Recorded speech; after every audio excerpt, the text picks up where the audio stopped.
What is up, everyone? Welcome. And today we're going to dive into my brand new series, the Jacob Wheeler Select Series of rods by Duck Fishing.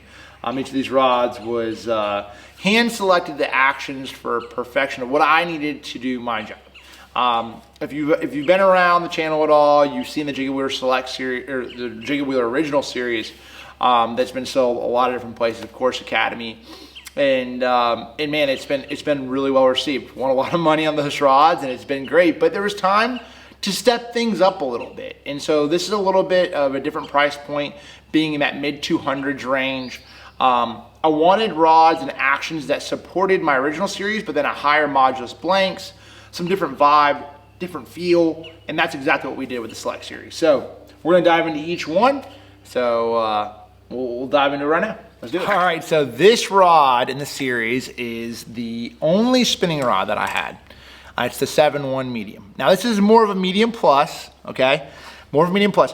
They wouldn't let me make a medium plus. I'm all about this medium plus action because I'm like, I don't want a medium action and I don't want it to be medium heavy. I want it to be medium plus. It's in the middle, right? You know what I'm saying? Like what's the sand wedge and like what's the new or what's in between like golf terms? Gap wedge. Gap wedge. Yeah, okay, be your gap wedge. Nick said, okay, be your gap wedge. Okay, so I'm trying to sort of in between, trying to dial that in a little bit because I do think that those little tweaks that you can make to a rod can really make a big difference. So the rod I'm talking about right here is that 7-1 medium. This rod right here, actually, I just won stage 3 on Dale Hollow on. This guy right here caught the majority of my bass, and this is a great rod as we sort of. Spinning rods are becoming more and more popular. Having multiples in your lineup is going to be pretty important. For me, this rod has a pretty soft tip, and then it transitions into backbone. It's really similar to my 7.0 medium, but it has more backbone and the tip is not as soft. Upgraded guides where it truly is like these things are awesome. They're premium guides. The color of the rod, I love that color.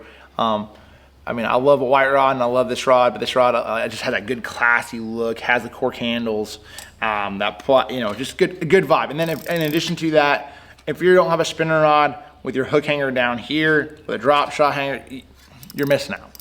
That's where you put your hook hangers. Come on. Rod manufacturers, look, that's where you put them because you can do this right here. Boom, put them right there. Or you can put your drop shot hook down there, or your drop shot weight down there, keep it on there. That's the way to go. So that is what I designed it. But now why I designed this rod more so, okay, for heavier Demiki style, minnow style baits, the mooch minnow right here, 3/8 to 3/4 ounce weights when you're fishing and you're trying to get that bait down there fast to them. A heavier drop shot, 1/2 ounce weight. I like this rod a lot, especially for smallmouth, and I want to pull into them. Another thing that I'm big on is a shaky head. You need a little bit more backbone in a rod when you're throwing a shaky head and or like a Texas rigged worm or a Texas rigged drop shot.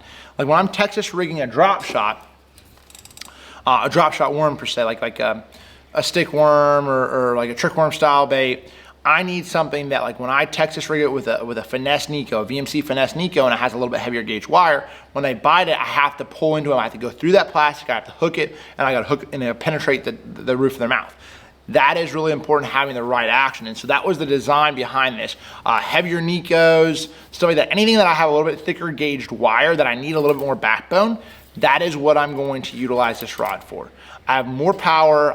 I can pull those fish out of some heavier stuff. If I'm in Florida, I can still use this rod around Kissimmee grass, the wacky worm by itself. It's still soft enough to be able to utilize it like that, but it's stout enough to be able to handle a 6, 7, 8 pounder and pull on that fish really good. And that was sort of the mindset behind it. This is a mid 200s price point rod.